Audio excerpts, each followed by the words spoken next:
On? Okay. So we are here to discuss few important points regarding the CUET. CUET के बारे में आपको पता ही होगा, कॉमन एंट्रेंस टेस्ट.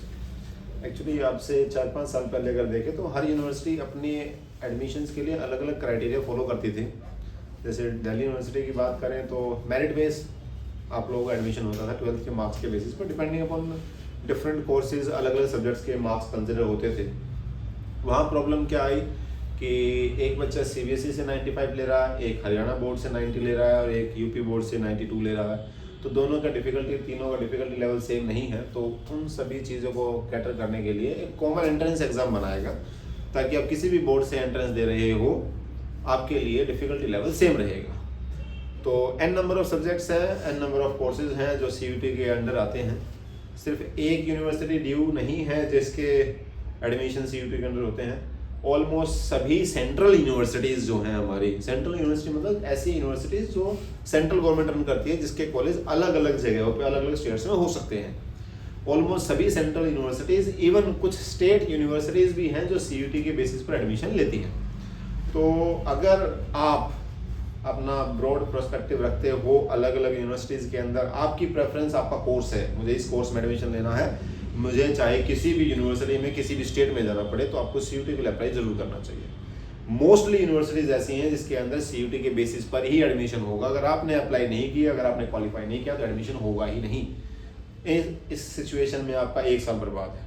तो मेरी एडवाइस सबको ये रहेगी, CUET का एग्जाम जरूर भरें. बेशक से आप JEE की तैयारी कर रहे हैं, चाहे मेडिकल की तैयारी कर रहे हैं, जरूरी नहीं है सबका ही एडमिशन हो जाए. जरूरी नहीं है आप सभी ड्रॉप लेंगे. हो सकता है आप किसी भी दूसरे फील्ड के अंदर जाना चाहे, अपना कोर्स करना चाहे. आप में सबको पता भी नहीं होगा कि CUET के बेसिस पर BTech में भी एडमिशन होता है. हमारे पास 2 यूनिवर्सिटीज ऐसे भी हैं जिसके अंदर BTech में एडमिशन CUET के स्कोर के बेसिस पे हो जाएगा. ठीक है. So let's talk about the CUET pattern. सबसे पहली बात, इस एग्जाम को कंडक्ट करता है national testing agency. National testing agency है, सेंट्रल गवर्नमेंट की एजेंसी है. इसके अंदर जो भी आपका CUET एग्जाम होगा, ऑनलाइन एग्जाम होगा, कंप्यूटर बेस्ड एग्जाम होगा. तो कंप्यूटर लैब्स होती हैं थ्रू आउट द कंट्री, अलग अलग जगह पे कंप्यूटर लैब्स हैं. तो ऑनलाइन एग्जाम आपका होगा. उसके लिए जो पार्टिसिपेंट हैं, सबसे पहली बात तो CUET के अंदर जाके अपना फॉर्म अप्लाई करेंगे. फॉर्म अप्लाई करने के बाद आप CUET के अलग अलग एग्जाम्स में अपीयर करेंगे. सिर्फ CUET एग्जाम में अपीयर हो जाना कंफर्मेशन नहीं है कि अब आपको कॉलेज वाले खुद बुलाएंगे. ऐसा नहीं है. आप CUET एग्जाम क्लियर करोगे, आपका स्कोर आएगा. उस स्कोर के बेसिस पर जैसे ही यूनिवर्सिटीज अपने एडमिशन ओपन करती है, वहां आपको अप्लाई अलग से करना पड़ेगा. तो इस भ्रम में बिल्कुल मत रहिएगा मेरे CUET में इतनी परसेंटाइल आ गई, अब तो कॉलेज वाले खुद फोन करके मुझे बताएंगे. ऐसा कुछ नहीं होने वाला है. ये एक एलिजिबिलिटी क्राइटेरिया है कि आपने एक स्कोर अचीव कर लिया, उस स्कोर के बेसिस पर आप अलग अलग यूनिवर्सिटीज में अप्लाई करोगे एडमिशन के लिए. तो स्कोर आने के बाद अटेंटिव रहना. और ये बात जरूर ध्यान में रखनी है किस यूनिवर्सिटीज के फॉर्म कब निकल रहे हैं, किस कोर्स के लिए. उसके लिए इसकी सारी इन्फॉर्मेशन जो है मोस्टली तो यहाँ डिस्कस करेंगे, बट स्टिल कुछ चीज़ बच जाती है. तो आपके पास लिंक है cet.nic.in पे जाएंगे आपको सारी डिटेल मिल जाएगी अगर किसी भी चीज़ में आपको फर्दर इन्फॉर्मेशन चाहिए होती हो. कुछ चेंजेस हैं लास्ट ईयर से इस साल में जो चेंज हुए हैं. चेंज क्या है? सबसे पहली बात, कंप्यूटर बेस्ड एग्जाम होगा. आज से 2 साल पहले ये रिटर्न बेस्ड एग्जाम होता था, अब कंप्यूटर बेस्ड होने लग गया है. दूसरी बात, सिर्फ 5 सब्जेक्ट के लिए आप अपीयर हो सकते हो. 5 सब्जेक्ट के लिए क्यों? क्योंकि जो अलग अलग यूनिवर्सिटीज हैं उसके अंदर अलग अलग कोर्स है. हर कोर्स के एडमिशन के लिए सब्जेक्ट का क्राइटेरिया अलग अलग है. अगर मैं जैसे सपोज साइकोलॉजी में BA करना चाहता हूँ, दिल्ली यूनिवर्सिटी कहती है 12th में साइकोलॉजी होनी चाहिए और उसी के बाद आप साइकोलॉजी सब्जेक्ट सेलेक्ट कर सकते हैं. बट अगर हम जामिया मिलिया की बात करें, वो कहती है वैसे 12th में साइकोलॉजी ना हो, आप साइकोलॉजी का एंट्रेंस दो, क्लियर करो और BA साइकोलॉजी कर सकते हो. तो हमें अप्लाई करने से पहले अपना माइंड मेकअप ये बनाना है कि मुझे ये कोर्स करने हैं और इन कोर्सेज के लिए अलग अलग यूनिवर्सिटी में मुझे कौन कौन से सब्जेक्ट रिक्वायर्ड होंगे और वही सब्जेक्ट आप चूज करो. ना कि ब्लाइंडली जो सब्जेक्ट आप पढ़ रहे हो वही चूज करके आप अपीयर हो जाओ. आपने सब्जेक्ट ऐसे चूज कर लिए जैसे वो आपके पास इंग्लिश है, फिजिक्स केमिस्ट्री है, फिजिकल है और बायो है. बट आप सब्जेक्ट ऐसा चूज कर रहे हो जिसके लिए आपको बायो की जरूरत नहीं है, बट सर लेट्स से कि 2 लैंग्वेज की जरूरत थी, आप एडमिशन नहीं ले सकते फिर.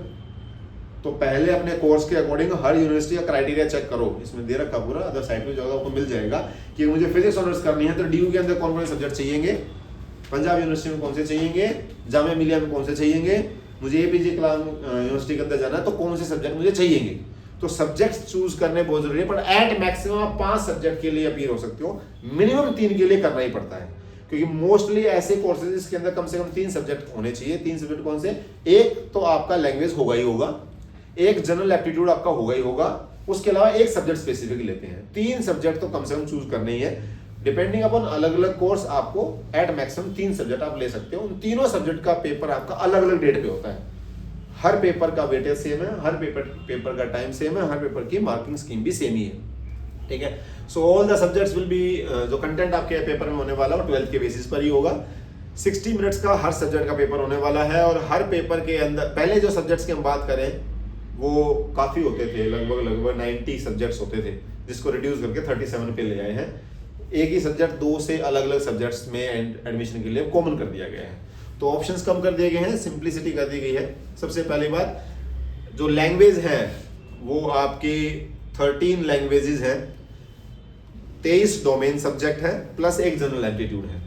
तो आपको कम से कम एक लैंग्वेज तो चूज करनी ही है, depending upon the course. Mostly के अंदर एक लैंग्वेज तो मांगते ही है, कुछ ऐसे भी जिसमें लैंग्वेज नहीं भी मांगते हैं, पर जनरल एप्टीट्यूड आपको लेना ही पड़ेगा। बाकी 23 डोमेन सब्जेक्ट है। डोमेन सब्जेक्ट मतलब physics, chemistry, bio, physical education जो भी है वो आप सब्जेक्ट चूज करोगे। Up to 5 subjects including language और जनरल एप्टीट्यूड। 5 सब्जेक्ट का मतलब उसके अंदर एक लैंग्वेज और जनरल एप्टीट्यूड भी आ गया है, तो डोमेन के सब्जेक्ट आप 3 ही ले सकते हो। उसके अलावा कंप्यूटर बेस्ड टेस्ट होगा, हम डिस्कस कर चुके हैं। लैंग्वेज की बात करेंगे तो आपकी मोस्टली इंग्लिश या हिंदी रहने वाली है। मार्किंग स्कीम, करेक्ट आंसर के लिए 5 मार्क्स और हर रॉन्ग आंसर पे -1 की नेगेटिव मार्किंग होगी। तो इस बात को ध्यान रखेंगे, -1 की नेगेटिव मार्किंग आपकी है। हर सब्जेक्ट का लिए 60 मिनट्स आपको दिए जाएंगे। 50 क्वेश्चन आते हैं, बाकी इसमें बाद में आएगा, हम डिस्कस करेंगे। उसके अलावा एडमिशन जो रजिस्ट्रेशन है, एप्लीकेशन फॉर्म, उसकी डेट चालू हो चुकी है। लास्ट डेट 30 जनवरी है। 30 जनवरी के बाद रजिस्ट्रेशन नहीं होगा। फी पेमेंट की लास्ट डेट 31 जनवरी है। उसके बाद भी अगर फॉर्म भरने से पहले आप प्लीज चेक कीजिए आपकी डिटेल ठीक हो। स्टिल अगर आपको बाद में पता लगता है तो करेक्शन विंडो ओपन होती है, इसके अंदर आप कुछ माइन्यूट चेंजेस कर सकते हो। That window will open from 2nd to 4th Feb। Date of examination जो है वो वेरी करेगी 11th May to 31st May. Daily एक 2 सब्जेक्ट का होने वाला है। एक मॉर्निंग शिफ्ट में होगा, एक आफ्टरनून शिफ्ट में होगा, एक इवनिंग शिफ्ट में होगा। इट डिपेंड्स कि आपने कौन से सब्जेक्ट ऑप्ट किए हैं। तो अलग अलग दिन अलग अलग सब्जेक्ट का आपका एग्जाम होगा। Okay, so next is fee structure. आप देख सकते हैं अलग अलग सब्जेक्ट के लिए अकॉर्डिंग है, ये आप देख लीजिएगा। डिपेंडिंग अपॉन जनरल कैटेगरी के लिए अलग है, SC ST अलग है, OBC अलग है, NRI हो तो अलग है। आउट ऑफ कंट्री जो हमारे CBSE के स्कूल्स हैं उनके लिए फी स्ट्रक्चर अलग है। उसके बाद बात करते हैं फॉर्म फिलिंग के लिए कुछ बातों का ध्यान रखेंगे। सबसे पहली बात, अपनी लिस्ट बनाओ भाई।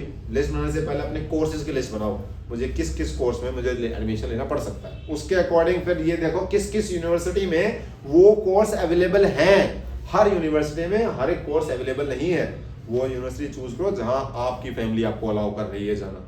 उस यूनिवर्सिटी में उस कोर्स के लिए कौन कौन से सब्जेक्ट आपको चाहिए, एडमिशन के लिए कंपलसरी है, वो लिस्ट बनाओ। एक कॉमन कंक्लूजन पे पहुंचो कि मुझे ये 5 सब्जेक्ट तो चूज करने पड़ेंगे, ताकि इन 5 सब्जेक्ट के साथ मैं मैक्सिमम यूनिवर्सिटीज के अंदर अप्लाई कर सकता हूँ, ठीक है।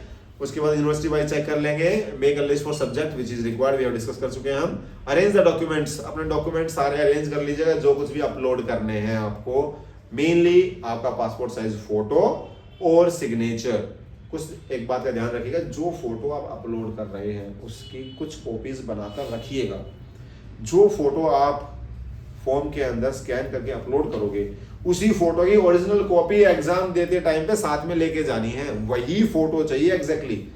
ऐसा मत कीजिएगा दीवार पे खड़े हो फोटो खिंचवा के अपलोड मार दिया, उसकी हार्ड कॉपी है नहीं, डिलीट हो गया, फिर आपके लिए प्रॉब्लम है। अगर थोड़ा सा भी चेंज होता है, अगर आपकी शक्ल मैच नहीं हो रही है या फोटो जो आपके हाथ में है वो एडमिट कार्ड के फोटो से मैच नहीं हो, तो आपको पेपर नहीं दिया जाएगा। तो जो आप फोटो अपलोड करो उससे पहले उसकी 2-4 हार्ड कॉपी निकलवा लो, क्योंकि आपने 5 सब्जेक्ट अपीयर किया तो हर सब्जेक्ट में फोटो लेके जाओगे। 5 से 10 फोटो आपको चाहिए, तो हार्ड कॉपी पहले ही निकाल के रख लेना और ध्यान रखिएगा मैंने कौन सा फोटो अपलोड किया है, उसी की हार्ड कॉपी आपको चाहिएगी। उसके बाद फिजिकल कुछ आपके पास डिसेबिलिटी है उसका सर्टिफिकेट गवर्नमेंट हॉस्पिटल से आपको चाहिए है। एडमिट कार्ड की जब तक बात करेंगे हम, A4 साइज पे प्रिंट आउट करेंगे, डाउनलोड करेंगे। जाते समय जब पेपर देने जाएंगे तो आपके हाथ में ट्रांसपेरेंट पेन होना चाहिए जिसके आर पार दिख रहा हो। क्लोज बॉडी का पेन, ऐसा पेन अलाउड नहीं है बिल्कुल भी। आर पार दिख रहा हो रिफिल कैसी है, वही पेन अलाउड है। बॉल पॉइंट पेन होनी चाहिए, ब्लू और ब्लैक। फोटो आईडी आप कुछ भी लेके जा सकते हैं, आधार कार्ड है, 12th का एडमिट कार्ड भी चलेगा, आपका बैंक पासबुक जिसमें फोटो लगा वो भी चलेगी, सब चलेंगी आपकी।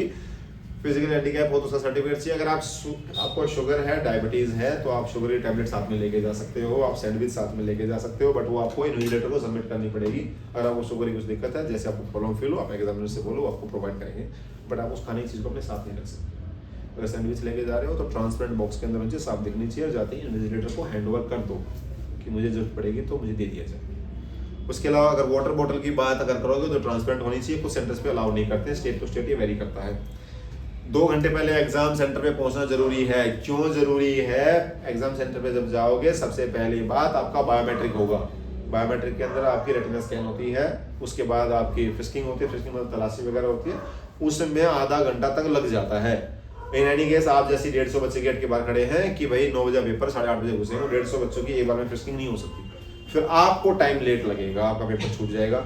उसके लिए पहले एडवाइस दी जाती है 2 घंटे पहले पहुंचो और 1 घंटे पहले अपनी एंट्री ले लो। कम से कम आधा पौन घंटा फ्रिस्किंग और बायोमेट्रिक में लगता है, मशीन हैंग हो जाती है, तो कोई एक्स्ट्रा टाइम आपको नहीं मिलने वाला है।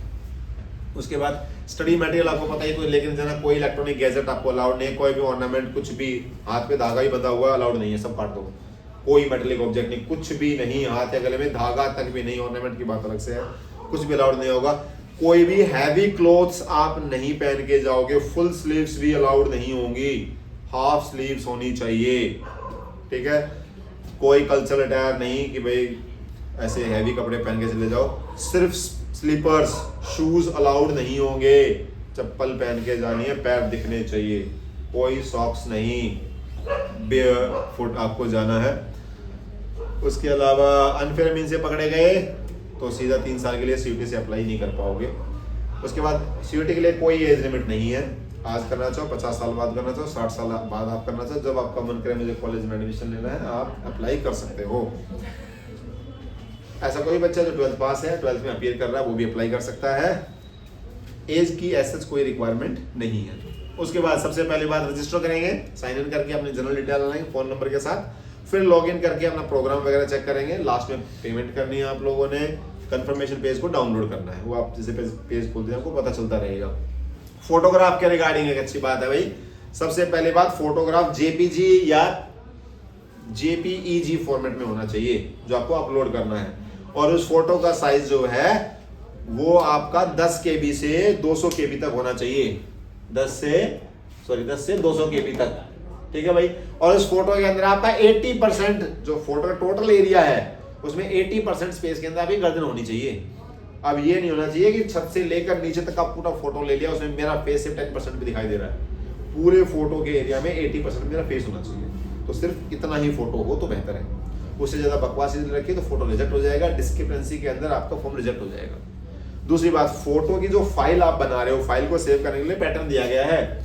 सबसे पहली बात, first 2 letters of your name, मेरा नाम अमित है तो सबसे पहले AM, उसके बाद क्या दिया गया है अंडरस्कोर, और लिखोगे फोटो। पहले फोटो के नाम, फोटो को इस नेम की फाइल से सेव करना है, फिर उसके बाद अपलोड करना है। ऐसे ही जब सिग्नेचर की बात करेंगे तो सबसे पहले मेरे नाम के फर्स्ट 2 कैरेक्टर आएंगे, अंडरस्कोर और सिग्नेचर।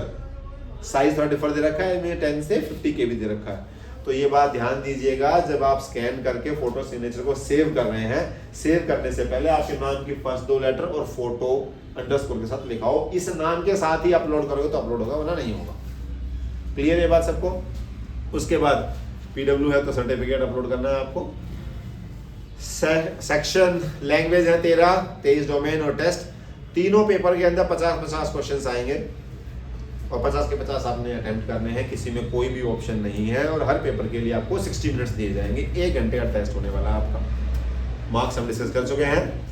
अब जब हम लैंग्वेज की बात करें तो 13 लैंग्वेज आपकी हैं, उसमें से मेन लैंग्वेज जो हम आपकी यहाँ दे रखी है, इंग्लिश, हिंदी, असमी, बंगाली वगैरह वगैरह देख लीजिएगा as per your requirement. Domain subjects ये हैं हमारे, जो आपके डोमेन सब्जेक्ट, इसमें हमें सब्जेक्ट चूज करने हैं as per your course, accountancy, agriculture, anthropology, biology, business studies, chemistry, environmental science, computer, political science, physical education and so on. इनमें से ही आपको 3 सब्जेक्ट चूज करने हैं जो डोमेन बेस्ड सब्जेक्ट है, ठीक है भाई। जनरल एप्टीट्यूड का कोड 501 है, उसके अलावा डोमेन आप सेलेक्ट कर लोगे।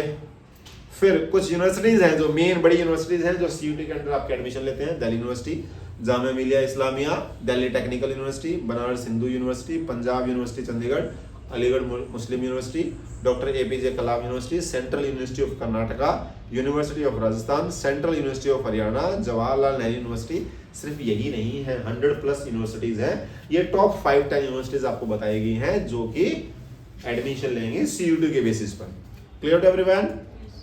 ठीक है। उसके बाद नेक्स्ट हम बात करते हैं यूनिवर्सिटी ऑफ दिल्ली के अंदर जब एडमिशन की बात करेंगे तो admission will be based solely on the CUET. कुछ यूनिवर्सिटीज क्या होती हैं, वो क्या करेंगी, कुछ वेटेज देती है सीयूटी के एंट्रेंस को, कुछ देती है कि अपने इंटरव्यू को, या कुछ देती है 12th के मार्क्स को वेटेज देती है। पर सीयूटी के जो डीयू की हम बात करेंगे, डीयू के अंदर जो एडमिशन होता है कंप्लीटली सीयूटी के मार्क्स के बेसिस पर ही होगा। उसमें 12th के मार्क्स या इंटरव्यू ऐसी कोई क्राइटेरिया नहीं है। ठीक है भाई। एलिजिबिलिटी 12th पास होना चाहिए या फिर अपीयरिंग, उस टाइम तक आपका रिजल्ट आ ही जाता है। सब्जेक्ट सिलेक्शन स्ट्रेटजी ये डिपेंड करेगी आपकी कोर्स टू कोर्स, कौन सा सब्जेक्ट आप चूज कर रहे हो।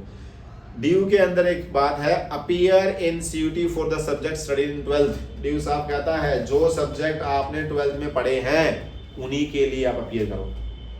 तो अगर डीयू के अंदर कोई केमिस्ट्री ऑनर्स करना चाहता है उसके पास केमिस्ट्री होनी चाहिए, साइकोलॉजी ऑनर्स करना चाहता है 12th में साइकोलॉजी होनी चाहिए। बाकी यूनिवर्सिटी में शायद ये क्राइटेरिया नहीं है, तो ड्यू ही एक टारगेट है तो वो सब्जेक्ट होने आपके पास जरूरी है। उसके अलावा register through Delhi university common seat allotment system CSASUG। मैंने कहा आपको सीयूटी का रिजल्ट आने के बाद ये जो साइट है CSACUG, इस पे जाके दिल्ली यूनिवर्सिटी के अंदर एडमिशन के लिए आपको रजिस्टर करना पड़ेगा कि मैं ये आदमी इस कोर्स में इस कॉलेज में एडमिशन लेना चाहता हूं और मेरी कट ऑफ इतनी है। उसके बाद दिल्ली यूनिवर्सिटी अपनी कट ऑफ निकालेगी कॉलेज वाइज कि भाई आपके नंबर इतने थे, आपने इसमें अप्लाई किया था, अब इसमें हो रहा है या इसमें नहीं हो रहा, आप इसमें एडमिशन ले सकते हो, इसमें नहीं ले सकते। तो सीयूटी के रिजल्ट के बाद आपने यूनिवर्सिटीज के अंदर अप्लाई करना है। ठीक है भाई। उसके बाद डीयू के अंदर बात करें तो ये अलग अलग कन्फिग्रेशन दे रखे किस कोर्स में एडमिशन के लिए आपके पास कौन कौन से सब्जेक्ट के डोमेन होनी चाहिए। जैसे सपोज बीकॉम के लिए जा रहे हो तो एक लैंग्वेज जरूरी है, प्लस मैथ्स हो, मैथमेटिक्स या मैथमेटिकल अप्लाइड साइंस हो या अकाउंटेंसी हो या बुक कीपिंग, इन सब में से एक आपके पास लैंग्वेज होगी, इन सब में से कोई एक, plus any other 2 domain subjects. तो बीकॉम के लिए आपको ओवरऑल 5 सब्जेक्ट चाहिए ही चाहिए है। एक तो आपका लैंग्वेज हो गई, एक ये हो गया, प्लस 2 ये होगी, 5 सब्जेक्ट आपको चाहिए है। इसमें स्पेसिफिकली ये कोई भी 2 हो सकते हैं। यहां पे आपके पास मैथ से रिलेटेड कोई एक सब्जेक्ट होना चाहिए, एक लैंग्वेज होना चाहिए। हम साइंस की बात कर रहे हैं तो इनमें थोड़ा सा हमारा कम ही इंटरेस्ट रहेगा। जैसे बीएससी ऑनर्स कंप्यूटर साइंस की बात कर रहे हैं, कंप्यूटर साइंस की जब हम बात करेंगे तो एक लैंग्वेज होनी चाहिए, एनी 2 डोमेन सब्जेक्ट, कोई भी 2 डोमेन सब्जेक्ट, प्लस मैथमेटिक्स या अप्लाइड मैथमेटिक्स होना चाहिए। इसका मतलब आपके पास कंप्यूटर साइंस हो ना हो, स्टिल आप बीएससी कंप्यूटर साइंस कर सकते हो। क्लियर है बात? इसमें कहीं भी आपको कंपलसरी नहीं किया है, कंप्यूटर साइंस आपके पास होनी चाहिए। उसके बाद बीएससी होम साइंस है सपोज, तो होम साइंस के लिए बात करेंगे तो बायोलॉजी, बायोटेक्नोलॉजी, बायोकेमिस्ट्री, इन सब में से कोई एक हो, प्लस फिजिक्स और केमिस्ट्री में से एक आपने लिया हो और एक कोई और डोमेन सब्जेक्ट हो। तो ओवरऑल डीयू के अंदर 5 सब्जेक्ट मान ही रहे हैं, कुछ कंपलसरी है, कुछ कोई भी हो, आपने अपीयर जरूर किया हुआ हो। ठीक है। या फिर अगर बीटेक की बात करें, बीटेक इंफॉर्मेशन और मैथमेटिक्स, बीटेक के अंदर जब एडमिशन होगा तो एक लैंग्वेज होनी चाहिए, एक मैथ्स और अप्लाइड मैथ्स होना चाहिए। गेट का एग्जाम भी आपने अपीयर करना पड़ेगा, जो डोमेन है उसके अंदर गेट भी था। तो बीटेक में अगर आप जा रहे हो तो गेट का एग्जाम अपीयर करना पड़ेगा। कुछ आगे आएगी हमारी किस यूनिवर्सिटी में बीटेक के अंदर एडमिशन हो सकता है सीयूटी के बेसिस पर। तो अगर डीयू के अंदर डीटीयू जो टेक्निकल यूनिवर्सिटी है उसमें अगर आप बीटेक में एडमिशन लेना चाहते हो तो आपके पास एक लैंग्वेज, मैथ्स सब्जेक्ट एग्जाम के लिए और गेट, ये तीनों आपको अटेम्प्ट करने पड़ेंगे। उसके बाद Banaras Hindu university, BA honours, LLB, BSc honours, B vocational, bachelor in fine arts, सबके लिए अलग अलग क्राइटेरिया दे रखा है, प्रोग्राम का नाम क्या है और क्या क्या सब्जेक्ट आपके पास होने चाहिए। ठीक है। या फिर जस्ट सपोज कि अगर हम जामिया मिलिया इस्लामिया की बात करें तो हिंदी है या अप्लाइड मैथ्स आप प्रोग्राम करना चाहते हो तो मैथमेटिक्स होना चाहिए। बीएससी 4 इयर्स की बीएससी अगर आप कर रहे हो मल्टी डिसिप्लिनरी के अंदर तो जनरल एप्टीट्यूड आपको लेना ही लेना पड़ेगा, जनरल एप्टीट्यूड आपके पास है। बी ऑनर्स बीएससी किसी भी सब्जेक्ट में आप कर रहे हो, जैसे सपोज बीएससी प्रोग्राम कर रहे हो, पहले ऑनर्स था, तो आयुर्वेदा की बायोलॉजी है तो फिजिक्स, केमिस्ट्री, बायो और मैथ में से कोई एक सब्जेक्ट होना जरूरी है आपके पास। यहाँ आपको ऑप्शन दिया जा रहा है तो नॉन मेडिकल वाले भी अप्लाई कर सकते हैं, बट संस्कृत नहीं है आपके पास तो आप अप्लाई नहीं कर सकते हो। ये वजह से बी वॉक होता है हमारा, बी फार्मा भी हमारे कुछ यूनिवर्सिटी अप्लाई करते हैं। अम्बेडकर की बात करें तो भी वोकेशनल कोर्स दे रहे हैं, बीए हिंदी।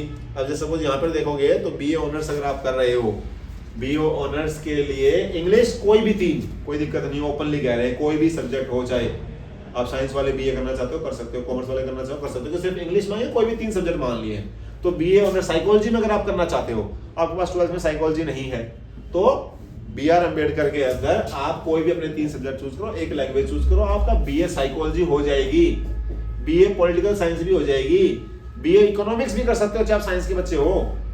एपीजे यूनिवर्सिटी जो है वो आपको ये ऑप्शन प्रोवाइड कर रही है। तो हमें यूनिवर्सिटी टू यूनिवर्सिटी चेक करना पड़ेगा, जरूरी नहीं है 12th में पास कोई सब्जेक्ट नहीं है तो मैं उसमें ग्रेजुएशन नहीं कर सकता हूँ, कुछ अलग अलग यूनिवर्सिटी होने वाली है। उसके बाद बात करते हैं हम दिल्ली टेक्निकल यूनिवर्सिटी, जिसके अंदर हमारा इंटीग्रेटेड एमएससी वगैरह है, इंटीग्रेटेड बीएससी है, सब कुछ देख सकते हैं। लास्ट में कंपैरिजन जरूर आएगा। राजस्थान यूनिवर्सिटी की बात करें, अलग अलग क्राइटेरिया दे रखा आपको। जस्ट सपोज बीएससी 4A की फिजिक्स ऑनर्स कर रहे हो आप, या bio honours, computer science honours कर रहे हो, तो फिर 3 सब्जेक्ट चाहिए। 5 डोमेन मांग भी नहीं रहे हैं, ना इंग्लिश मांग रहे हैं, ना जनरल एप्टीट्यूड मांग रहे हैं, तो कोई भी जरूरत नहीं है उसके अंदर। या फिर यूनिवर्सिटी ऑफ पंजाब की बात करें, बीटेक ऑफर कर रहे हैं। University of Punjab BTech CUT के बेसिस पर है, कंप्यूटर साइंस और इंजीनियरिंग के अंदर सब्जेक्ट क्या चाहिए, मैथ्स और फिजिक्स दोनों कंपलसरी है। उसके बाद इन सब में से कोई एक चाहिए, यहाँ केमिस्ट्री आ जाएगी आपकी। इन 3 सब्जेक्ट के बेसिस पर आपका बीटेक के अंदर एडमिशन हो सकता है पंजाब यूनिवर्सिटी के अंदर, गवर्नमेंट यूनिवर्सिटी, ऐसी बात नहीं है। उसके बाद जैसे सपोज एक और इंटरेस्टिंग कोर्स है बीए एलएलबी, वकील बनना है, साइंस साइड से भी अगर आप हो ना, तो भी इंग्लिश गेट सिर्फ 2 सब्जेक्ट के बेसिस पर आपका लॉयर का कोर्स कर सकते हो। तो जरूरी नहीं आर्ट्स कॉमर्स वाले ही लॉयर बनेंगे, साइंस वालों के लिए भी ऐसे कुछ सब्जेक्ट की रिक्वायरमेंट नहीं है। जनरल एप्टीट्यूड, इंग्लिश 2 सब्जेक्ट के बेसिस पर एलएलबी के अंदर एडमिशन ले सकते हो। उसके बाद बात करते हैं बीटेक। एपीजे कलाम यूनिवर्सिटी बीटेक ऑफर कर रही है आपकी इंजीनियरिंग, किसमें, फिजिक्स, केमिस्ट्री, मैथ्स या अप्लाइड मैथ्स, 3 सब्जेक्ट के बेसिस आप बीटेक ले सकते हो। फार्मेसी, मेडिकल स्टूडेंट्स की बात करें, आप बाहर से जाके फार्मेसी के कोर्स करते हो इतने महंगे महंगे, तो बी फार्मा और डी फार्मा दोनों ऑफर कर रहे हैं आपका फिजिक्स, केमिस्ट्री, बायो, ये 3 होने चाहिए, साथ में मैथ्स या अप्लाइड मैथ्स के अंदर। तो बी फार्मा या डी फार्मा भी आप कर सकते हो, प्राइवेट से करने की जरूरत नहीं है, गवर्नमेंट यूनिवर्सिटी आपको ऑफर कर रही है। उसके अलावा बात करें बीसीए वगैरह भी है, बीएचएमएससी है, कोर्स अलग अलग हैं आपके पास। सेंट्रल यूनिवर्सिटी ऑफ कर्नाटका देखेंगे तो ये भी हमें बीटेक ऑफर कर रही है। सबसे ज्यादा बीटेक की स्ट्रीम्स जो है वो सेंट्रल यूनिवर्सिटी ऑफ कर्नाटका दे रही है आपको। इन सभी के अंदर बीटेक कर सकते हो, और आपके पास जिन सब्जेक्ट में आपने अपीयर करना है सिर्फ फिजिक्स, केमिस्ट्री और मैथ्स के अंदर अपीयर करना है, ना इंग्लिश के मार्क्स कंसिडर होंगे, ना ही जनरल एप्टीट्यूड के मार्क्स कंसिडर होंगे। तो बीटेक वालों के लिए भी सीयूटी बहुत इंपॉर्टेंट है। अगर रैंकिंग की बात करें तो कुछ यूनिवर्सिटीज की रैंकिंग दे रखी है आपको। Jawaharlal Nehru university NIRF ranking के अकॉर्डिंग कॉलेज, किस कॉलेज में बच्चे ज़्यादा अप्लाई कर रहे हैं, जामिया मिलिया है, बनारस है, अलीगढ़ है, दिल्ली यूनिवर्सिटी है, या फिर सेंट्रल यूनिवर्सिटी ऑफ पंजाब है। उसके बाद कुछ डिफरेंस आ जाते हैं, किसी एक ही कोर्स के अंदर अलग अलग यूनिवर्सिटी के अंदर अलग अलग डिफरेंस है। जस्ट सपोज अगर हम बात करें BA LLB की बात करें, मैं BA LLB की बात करूं, यहाँ पे क्लैट के बेसिस पे एडमिशन होगा, सीयूटी से नहीं हो सकता, अलग से एंट्रेंस देना पड़ता है। यहाँ पे JMI का अलग से एंट्रेंस होगा, उसके बेसिस पर होगा। AMU एंट्रेंस अलग से लेंगे, इनके अंदर होता ही नहीं है। यहाँ पे बात करें BSc कंप्यूटर साइंस की बात करें तो मैथ्स होना चाहिए, अप्लाइड मैथ्स और 2 डोमेन होनी चाहिए, जबकि जामिया मिलिया सिर्फ जामिया के एंट्रेंस पे करेगी, इनके अंदर है ही नहीं। तो अलग अलग के अंदर जैसे सपोज BA हिंदी करना चाहते हैं तो यहाँ पे हिंदी और एक डोमेन होनी चाहिए, जबकि जामिया मिलिया कह रही है सिर्फ हिंदी हो, जबकि अलीगढ़ मुस्लिम यूनिवर्सिटी कह रही है कि हिंदी और गेट से भी आप क्या कर सकते हो, BA हिंदी कर सकते हो। तो आपको अलग अलग यूनिवर्सिटी के अंदर एडमिशन के लिए अलग अलग क्राइटेरिया चाहिएगा। तो पहले ही चेक करो कौन से कोर्स मुझे करने, किस यूनिवर्सिटी के लिए कौन से सब्जेक्ट मुझे चाहिए। ब्लाइंडली बैठ के अप्लाई नहीं कर देना है, क्योंकि बाद में पछताओ कि काश ये सब्जेक्ट ले लेता तो मैं इस कोर्स में, इस यूनिवर्सिटी के अंदर एडमिशन ले लेता। तो थोड़ा थोरोली इसको चेक कीजिएगा। या फिर जैसे आपको लैंग्वेज में इंटरेस्ट है, आप फॉरेन सेटल होना चाहते हो, BA फ्रेंच, क्या चाहिए, इंग्लिश, हिंदी और क्लैट, इंग्लिश हिंदी में से कोई एक हो, और आपने कैट का एग्जाम दिया है, सीधा BA फ्रेंच में आ जाएगा। आपको 12th के अंदर आपके पास फ्रेंच हो या ना हो फर्क नहीं पड़ता, आप सीधा यहाँ पे कर सकते हो, बाकी कोई ऑफर नहीं कर रहा है, ठीक है। या फिर बीए साइकोलॉजी की बात करें, यहाँ पे इंग्लिश और हिंदी और क्लैट से ये ऑफर नहीं करे, ये सिर्फ गेट के बेसिस पर आपको देगा। तो अलग अलग यूनिवर्सिटी के अलग अलग क्राइटेरिया हैं, अलग अलग सब्जेक्ट डोमेन वो मांग रहे हैं। तो तैयारी के लिए सीयूटी के सैंपल पेपर सीबीएसई की साइट पे अवेलेबल है, आप या फिर एनटी के साइट पे जाके देखें, वहाँ भी मिल जाएंगे। कंप्यूटर बेस्ड एग्जाम के लिए थोड़ी तैयारी जरूर करनी है, कंप्यूटर के साथ थोड़ा हैबिचुअल हो जाओ, एंटर के लिए क्लिक कैसे करना, स्क्रॉल कैसे करना, क्योंकि कई बार बच्चे कंप्यूटर से ज़्यादा फ्रेंडली नहीं होते, आजकल फ़ोन पे लगे रहते हैं, वहाँ पे टाइम बहुत ज़्यादा वेस्ट कर देते हैं कि 1 घंटे के अंदर 50 क्वेश्चन आपने करने हैं। अगर मैथ्स की बात आ गई 50 क्वेश्चन मतलब ऑलमोस्ट आपके पास 1 मिनट है एक क्वेश्चन के लिए, मैथमेटिकल सिंप्लीफिकेशन करना पड़ेगा आपको, तो कंप्यूटर के साथ आपका हैंडल होना जरूरी है। यूटिलाइज टेक्नोलॉजी प्रॉपरली, आप ऑनलाइन पेपर्स वगैरह देख सकते हो, बहुत सारे मॉक टेस्ट आते हैं, सैंपल पेपर आपको मिल जाते हैं। Stay updated for the current affairs, जो जनरल एप्टीट्यूड उसके अंदर करंट अफेयर के क्वेश्चन आते हैं, 50 में से आप 20-25 क्वेश्चंस जनरल अवेयरनेस के अंदर करंट अफेयर्स के मान के चलो। करंट अफेयर का मतलब पिछले 6 महीने के अंदर क्या क्या हुआ है, चाहे स्पोर्ट्स है, चाहे पॉलिटिक्स है, चाहे साइंस टेक्नोलॉजी है, चाहे एजुकेशन सिस्टम में कुछ भी जो नया हुआ है, उन सब के लिए। किसको नोबेल प्राइज मिला है, वुमेन एशिया कप में कौन जीता था, दिलीप ट्रॉफी डोमेस्टिक किसने जीती थी, क्वेश्चन कहीं से भी आ सकता है करंट अफेयर के अंदर, ठीक है। पीयर लर्निंग, आपको पता आप सभी सीयूटी के लिए जा रहे हो तो आपको पता, पड़ोसी भी तैयार कर रहे हो, साथ में बैठ के आप तैयार कर सकते हो, जो आपने पढ़ा आपको समझा वो उनको समझाएंगे। क्विजेस के लिए अटेम्प्ट करें, that's all. Clear to everyone? Yes कोई डाउट हो तो पूछो। Yes sir. हाँ बोलो। डाउट नहीं। ओके, क्लोज कर दो।